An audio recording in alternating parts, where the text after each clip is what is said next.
yang tepat untuk ditanyakan ke abang-abangnya ini, program apa sih yang diikutin dan tadi udah dijelasin juga dari negara mana dan gimana sih Bang cara dapetnya gitu? Atau lewat mana sih tahu informasinya tuh gitu. Nah, apa sih sebenarnya yang melatar belakangi Abang sampai bisa kayak ngeplay lah gitu.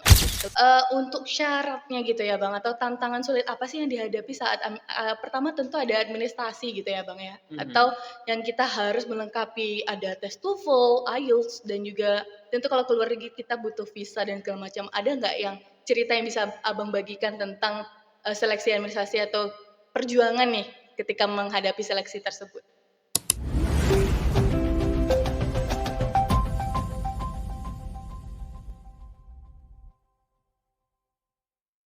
Alright, assalamualaikum warahmatullahi wabarakatuh. Nah, hari ini cerah banget ya teman-teman Tarbiyah Zone seperti layaknya nih senyuman di pagi weekend. Nah, host mau denger dulu nih, seperti biasa kita cek slogan dulu. Kalau host bilang Tarbiyah Talk, jawabnya udah pasti tahu dong. Bercerita untuk UIN Suska. Nah, coba host tes dulu ya. Tarbiyah Talk, bercerita untuk UIN Suska. Alright, ada pepatah yang bilang nih, kalau tak kenal maka tak sayang maka tak cinta, supaya sobat Tarbiyah Talks atau Tarbiyah Zone semua makin sayang nih sama host. Nah, perkenalan diri dulu boleh kali ya. Nama saya Zuhudia Zahra, biasa dipanggil Zuhud supaya lebih akrab aja. Dan saya sekarang menempuh pendidikan di program studi pendidikan bahasa Inggris semester 4 tentunya di Fakultas Tarbiyah dan Keguruan UIN Suskaryau.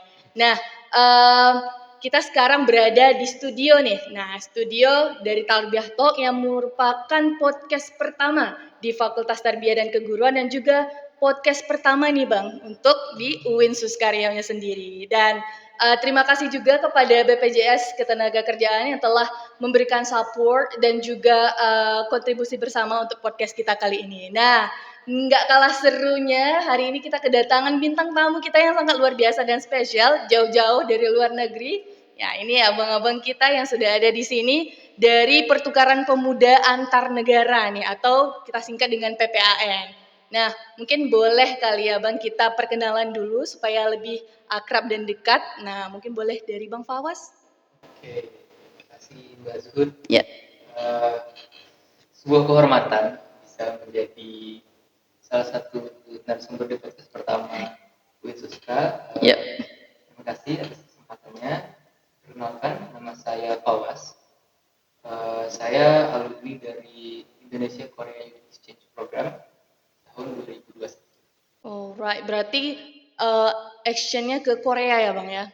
Siapa yang suka K-pop nih kira-kira? Boleh lah, nanti kita gali lagi, abangnya udah pernah ketemu opa-opa atau apa gitu ya kan? Nah, bisa jadi atau kita fokus ke akademik kali ya guys ya. Atau kita langsung perkenalan sama abangnya, ada Bang Fawas dan juga ada Bang siapa di sini? Oke, baik.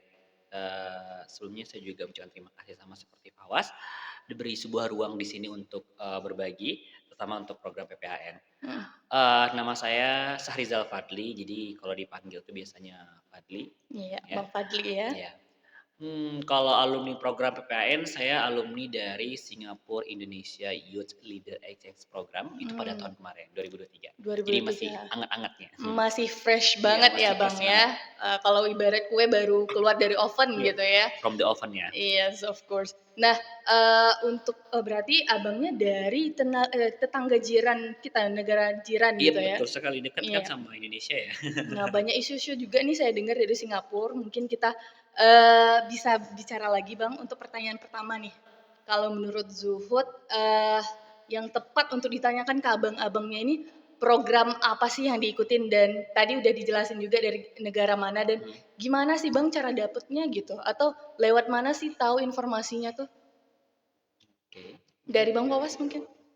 Jadi kalau saya itu pertama tahu PPAN 2019. 2019, pas COVID gitu ya Bang? Iya, jadi dulu saya punya kakak, dia ikut seleksi program. Korea juga, tahun 2019. Mungkin pada saat itu belum beruntung. Nah, posisi saya pada saat itu sedang tidak di Pekanbaru, di Riau. Karena masih menempuh studi kan di Semarang. Jadi ketika ada kesempatan tahun 2021 diberi info, kakak ingin menginfokan kalau ini buka loh pendaftaran untuk tujuan ke Korea. Dan kebetulan tahun ini kuotanya laki-laki. Tahun 2019 perempuan. 2020 Oh, ada kuotanya seperti itu ya, Bang. langsung diberi info. Awalnya kayak ikut nggak ya? Iya, masih ragu-ragu gitu ya, Bang. Akhirnya sih memutuskan untuk ikut. Itu kuotanya kalau boleh tahu berapa, Bang? Atau dia kuota per provinsi kah atau kuota per negara kah? Kuotanya itu pertama diberikan oleh Kementerian Pemuda dan Olahraga. Jadi acak sih. Iya. Acak. Cuman kalau kita bisa lihat pola itu ada. Tapi nggak bisa dijamin juga itu sebagai suatu kepastian. Oh, right. Kalau tahun saya itu 2021 programnya dapatnya alhamdulillah 2 provinsi Riau, 1 Korea, 1 lagi Silet. Iya, Silet. Sama Silet itu perempuan gitu. Oke. Jadi itu kalau kita udah berangkat nih, Bang, ada nggak yang memang dari program yang Abang sebutkan tadi yang dari Korea yang mahasiswa Indonesianya kayak Community of Indonesian Student gitu? Di kitanya gitu. Iya. Kalau pada saat program sih sebenarnya kita itu ada kayak komunitas bersama alumni program Korea. Oh, lebih ke alumninya gitu Iya, ya? lebih ke alumni. Kita punya yang Indonesianya, itu namanya Aikuna. Jadi alumni untuk pertukaran pemuda yang Korea. Pada saat itu kita dapat arahan untuk membentuk alumni bersama antara Indonesia dan Korea. Terus saya nggak begitu tahu selanjutnya itu kayaknya belum terrealisasi. Gitu. Mungkin ada komunitas internasional di antara kami para alumni. Oke. Nah itu kan yang dari Koreanya gitu, Bang. Mungkin Abang Bang Fadli untuk share untuk Singapura seperti apa sih? Iya. Kalau untuk program PPAN sendiri, saya itu tahu program ini sudah dari tahun 2013, 2012 kalau nggak salah. Karena program lama ya. Karena dulu itu di program Australia, waktu fase Indonesia, Riau, tepatnya di Kabupaten saya Rokan Hulu, itu menjadi tuan rumah. Jadi fase Indonesianya itu di Rohul, dan sekolah saya adalah menjadi sekolah yang dikunjungi waktu itu. Jadi dari situ saya berpikir kayaknya seru juga nih program gitu kan. Waktu itu masih kelas 1 SMA, saya masih ingat banget. Kelas 1 SMA, karena saya minatnya di teater ya, waktu itu saya nampil kabaret dan kayak punya lebih kesempatan bisa dekat sama delegasi Australia dan Indonesia waktu itu. Delegasi Indonesianya waktu itu Kak Fitri. Jadi dari situ tuh kayak nge-trigger saya gitu loh. Kayak bikin dalam hidup saya tuh, saya kayaknya harus ikut program ini deh nanti nih. Nggak tahu nih ke depannya ya apa enggak gitu kan. Tapi saya catat, oke, bakalan saya tunggu-tunggu nanti ini gitu. Karena itu tuh kayak sangat-sangat membekas sekali gitu. Maksudnya ketemu sama orang Australia langsung. Tahun 2012 itu kayak masih tahun-tahun yang ini banget kan. Iya, masih ya kayak oldies yang gimana gitu kan. Apalagi orang bule gitu orang kan. bule foto aja foto apa segala macam. Gitu. Nah itu. Terus beberapa tahun kemudian, saya selalu dapat update PPAN, cuman karena saya waktu itu S1-nya di Surakarta, di Solo, Jawa Tengah.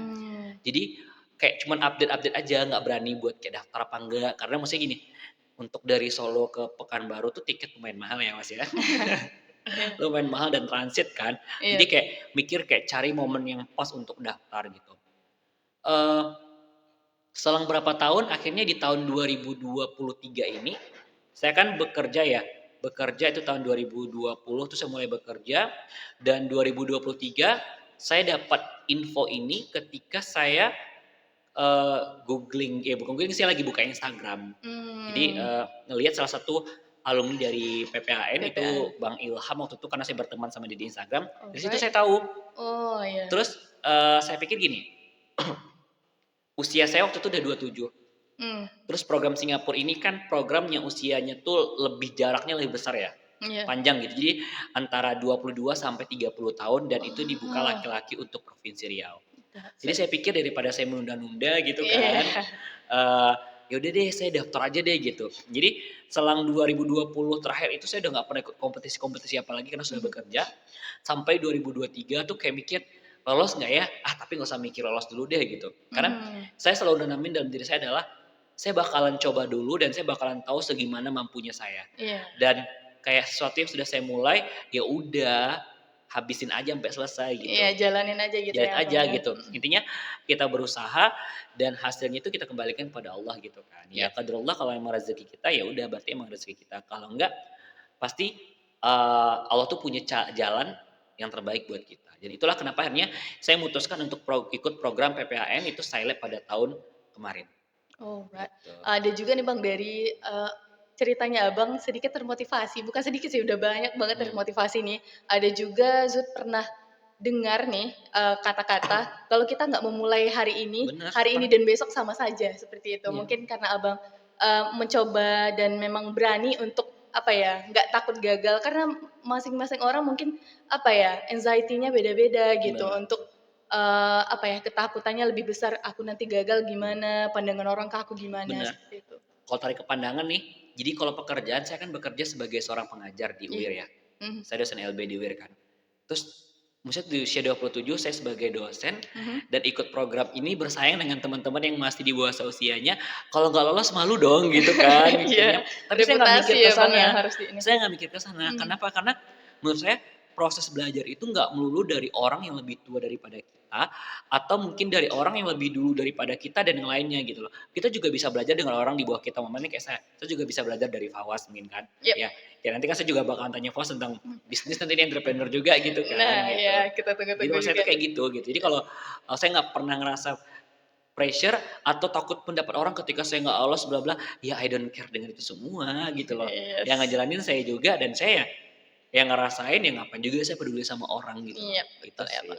Fokus aja sama tujuan kita. Nah, udah banyak juga nih gitu kan. Nah, untuk pertanyaan pertama, kita lanjut nih Bang, pertanyaan kedua. Untuk syaratnya gitu ya Bang, atau tantangan sulit apa sih yang dihadapi saat pertama tentu ada administrasi gitu ya Bang ya, atau yang kita harus melengkapi ada tes TOEFL, IELTS dan juga tentu kalau keluar negeri kita butuh visa dan segala macam. Ada nggak yang cerita yang bisa Abang bagikan tentang seleksi administrasi atau perjuangan nih ketika menghadapi seleksi tersebut? Dari Abang ya. Kalau untuk seleksi administrasi bisa dibilang sih persyaratan dari program PPAN ini nggak terlalu gimana ya? Kalau misalnya ada TOEFL 450 atau apa gitu. Ya, itu namanya juga pertukaran ke luar negeri. Jadi menjadi suatu syarat. Kalau kayak persyaratan basic untuk sekedar mendaftar itu di awal bahkan sebenarnya belum memerlukan TOEFL di awal. Jadi teman-teman bisa daftar aja langsung. Persyaratannya simpel kayak KTP, kemudian surat izin dari kampus, kelahiran, lalu juga mengisi form pendaftaran. Dan mungkin teman-teman di sini kalau mahasiswa terutama pasti ada dong yang kayak ikut kegiatan-kegiatan baik di dalam atau di luar kampus yang sifatnya sosial. Itu bisa dijadikan sebuah kalau di kita itu kayak portofolio yang itu bisa direkap dan dimasukkan sebagai bukti kontribusi kita terhadap masyarakat. Itu untuk seluruh kategori negaranya Bang? Atau ada yang beda dari Abang? Itu administrasi umum. Jadi okay. Sebelum kita ini tuh di semua program PPAN tuh seleksinya itu. Entah memang pernah nge-play juga kan Bang? Ada harus bikin esai segala macam. Esai. Nah, harus juga ya Bang? Ya, itu PPAN. Harus. Perbedaannya sih dari tahun ke tahun sih kurang lebih hanya di jenis kelamin dan usia. Usia, oke. Untuk persyaratan lainnya di awal itu semuanya sama. Alright. Mungkin kalau untuk seleksi kalau saya pribadi kalau dibilang hal yang sulit ya, kalau TOEFL oke lah, itu mesti ini. Maksudnya kita masih ini walaupun tuh memang kalau untuk orang yang nggak fluent English dan mungkin yang dia bukan jurusan pendidikan bahasa Inggris, high or something have the relation with the English speaking or something gitu kan. Yes. Kalau saya pribadi mungkin waktu itu pas seleksi adalah impromptu speech ya. Oh iya. Iya, itu yang kalau jadi tantangan buat saya pribadi. Karena jurusan saya kan teater ya, S1 S2 ya. Jadi kayak bayangin gitu kan, yang nggak terlalu fluent sama bahasa Inggris, cuman saya mungkin hanya punya ability untuk speaking gitu kan. Speech. Terus speech itu kayak dikasih waktu berapa detik buat mikirin topik yang kita dikasih, terus kita pidatoin di depan dewan juri dan teman-teman. Nah itu yang mungkin kalau saya bikin deg-degan waktu itu. Tapi bersyukurnya saya nggak tahu kenapa saya dapat topik akhirnya saya suka gitu loh. Ketika saya ambil undiannya, wah dapat topik yang senang banget ternyata tentang non-binary kan. Itu kan lagi vibe-nya. Dan apalagi status saya sebagai seorang pengajar di bidang rumpun ilmu kebudayaan juga, so I can relate gitu loh. Yes. Dan saya mencoba relatekan itu gitu sih. Alright, itu tentang Sarah dan struggle-nya di awal seleksi ya Bang ya. Benar. Nah, Abang keluar negeri kayak pelajar Indonesia itu kan banyak yang memang terbatas untuk melanjutin ya udah di universitas di Indonesia aja. Apalagi kalau di Riau mungkin ya perginya ke luar daerah atau ke Pulau Jawa seperti itu. Nah, apa sih sebenarnya yang melatar belakangnya Abang sampai bisa kayak ngeplay lah gitu ke luar negeri, atau Abang Fawas tadi bilang karena ada kakaknya yang ngeplay duluan gitu, atau gimana motivasinya Bang? Sebenarnya sih kalau saya pribadi ya berawal dari penasaran, bukan hanya soal program. Saya itu bisa dibilang cukup aktif dari sejak SMA itu suka ikut lomba-lomba. Competition gitu ya. Tapi nggak tahu kenapa belum pernah dapat rezeki juara 1 gitu. Belum pernah dapat rezeki jadi yang terpilih. I know that feel ya Bang. Pada saat itu mencoba untuk harus coba nih untuk bisa dapat menjadi someone that be chosen. Iya, be chosen oleh si the komite di program atau panitia kan. Nah sebelum itu saya kayak lomba debat, kemudian ikut lomba short movie, itu selalu kayak runner up ya. That's it. Anehnya seperti itu gitu. Iya Bang. Kayak final juara-juara tapi nggak menjadi yang pertama. Jadi dari situ saya mencoba untuk kita coba aja gitu. Kita yakinkan kalau kita bisa dan berusaha all out untuk hasilnya. Alhamdulillah ketika kita udah yakin dengan hasil ikhtiar kita, kemudian terpilih. Walaupun sebenarnya pada saat menjelang pengumuman saya nggak begitu pede, karena saya punya salah satu peserta lain itu kayak English-nya fluent banget. Kemudian dia mahasiswa berprestasi. Gitu. Mungkin ada juga yang dari Unri, UIR, bahkan kayak UGM gitu kan. Wow. Yang bisa dibilang lebih univnya besar gitu ya Bang. Hebat gitu. Iya itu rezeki kan berbeda-beda. Atau dari teman-teman semua ada salah satu yang mendapatkan rezeki di tahun ini. Amin ya Allah, semoga ya Bang ya. Nah, relate juga apa yang dengan Bang Fawas bilang tadi, kesan dan pesan untuk kami yang mungkin atau yang teman-teman Tarbiyah Zone semua di sana, di luar sana yang mau keluar negeri juga, yang mungkin sekedar foto di salju atau segala macam gitu kan, dapat privilege dari sana, itu gimana sih Bang? Atau dari Bang Fadli kesan dan pesannya?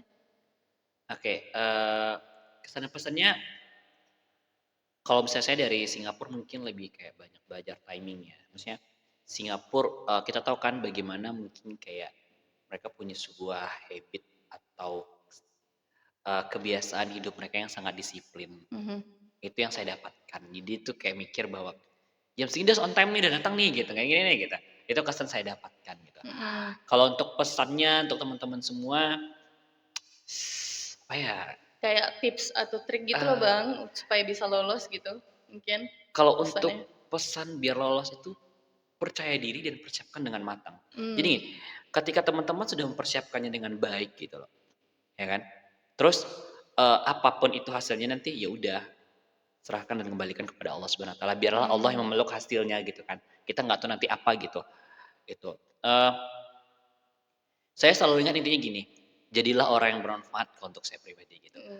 Apapun itu nanti hasilnya nggak pun lolos, ya udah saya bermanfaat untuk diri saya. Bisa kayak saya nge-develop diri saya bisa melewati batas-batas ketidakpercayaan diri saya gitu. Keluar dari zona nyaman. Benar gitu. Sekali itu sih. Gitu ya. Oke. Mungkin dari Abang ada yang mau disampaikan untuk kesan dan pesan? Kalau selama program tuh kayaknya sama. Oke. Jadi kayak udah kita coba ikhtiar. Lalu tadi ada satu yang saya notice kayak soal kedisiplinan. Mungkin lebih ke orang Indonesia aja kayaknya. Belum menjadikan disiplin itu sebagai sebuah habit. Begitupun orang Korea sama, mereka juga sangat ketat soal waktu. Ya teman-teman mungkin kalau yang mau daftar itu mulai membiasakan juga untuk disiplin. Kalau dari abang sendiri mungkin ada nggak tips and triknya gitu bang? Kalau dari bang Fadli kan tadi tentang berani dan juga apa ya, persiapannya matang gitu, kepercayaan diri juga gitu. Kalau dari abang gimana? Saya kebetulan kalau yang penting kita berani mencoba. Berani ya. Kalau kayak kan selama sosialisasi saya selalu sampaikan kalau kalian memiliki opportunity di tahun ini, karena persyaratannya sesuai dengan diri kalian, jangan ditunda. Benar. Langsung mencoba untuk daftar. Alright. Sebelumnya kan persiapkan, Jangan sekedar daftar aja, tapi mempersiapkan diri untuk bisa terpilih. Itu yang nanti itu akan terbayarkan. Nah itu ya teman-teman, mungkin boleh dicatat dari sekarang, karena apa yang kita bilang sekarang mungkin akan jadi kenyataan setahun atau 2 tahun ke depan seperti itu. Nah mungkin abang-abang mungkin udah melalui fase dari PPAN sendiri, dan gimana sih sebenarnya ketika balik ke Indonesia prospek kerjanya seperti apa sih? Kalau selesai program, kalau bilang prospek kerja, sebenarnya itu back to yourself ya. Maksudnya gini, opportunity itu adalah dapatnya itu adalah ketika kalian tuh memang tahu dan apa yang kalian dapat ketika program. Jadi kalau mungkin kalau dari saya pribadi adalah apa yang saya dapatkan dari program adalah selain dari relation atau networking my friends, so until right now kita masih have the communication gitu kan. Kayak lebih ini aja sih kalau saya mungkin lebih mature, ya kan? Kayak mature dan jadi kayak mikir bisa comparison Indonesia dan Singapura, walaupun sebenarnya nggak apple to apple, tapi which is mungkin kayak how their system mungkin kan, mereka kayak bikin social project terus bikin design thinking. So right now saya kayak bisa memikirkan kalau misalnya pengen bikin sebuah project, oke, aku tuh mapping dulu di design thinkingnya seperti apa gitu itu sih. Nah, oke, mungkin segitu dulu nih sesi kita bang, dan mungkin sobat tarbiyah zone semua udah dapat nih sekiranya apa aja sih mau disiapin, atau ada nih yang tadinya nggak kepikiran mau keluar negeri, lihat abang-abang yang udah ada di depan kita ini, atau yang memang termotivasi atau memang sudah ada motivasinya untuk pergi ke luar negeri, atau ya memang pengen nuntut dan lebih upgrade diri. Tadi udah dikasih juga tips and triknya, keberanian, kepercayaan diri, dan juga persiapan yang matang. Boleh teman-teman semuanya mungkin tanya-tanya atau ada websitenya untuk PPN tahun ini bang? Silakan kunjungi Instagramnya PCMI Riau, typing aja, search, itu bakalan ketemu di IG nanti. Udah, itu ada tautan yang diletakkan di bionya IG PCMI. Yep. Semua lengkap di situ ya. Oke, jangan lupa kunjungin tadi PCMI ya bang. Ya, PCMI Riau ya, jangan PCMI provinsi lain dong. Nah, apalagi nanti provinsi lain beda lagi kita ya. Betul sekali. Nah, oke, mungkin sobat Tarbiyah Zone semua jangan lupa subscribe YouTube Tarbiyah Talk, and like, jangan lupa juga like, comment, and share. Juga Instagram kita di @tarbiyahtalk, and then follow podcast Tarbiyah Talk di Spotify. Nah, pasti punya aplikasinya masing-masing kan, dan tap juga layarnya di TikTok @tarbiyahtalk. Nah, mungkin itu dulu bang. Terima kasih sudah meluangkan waktunya Sama-sama. di podcast kita di Tarbiyah Talk. Nah, kemudian terima kasih juga kepada semua kru yang sudah bertugas. Terima kasih juga kepada Tarbiyah Zone, BPJS Ketenagakerjaan, dan juga seluruh pihak-pihak yang berkontribusi pada podcast kali ini. Kemudian saya pamit undur diri nih. Udah sekiranya 20 menit kita bersama-sama di sini. Nah, saya Zudia Zahra pamit undur diri. See you next time. Assalamualaikum warahmatullahi wabarakatuh.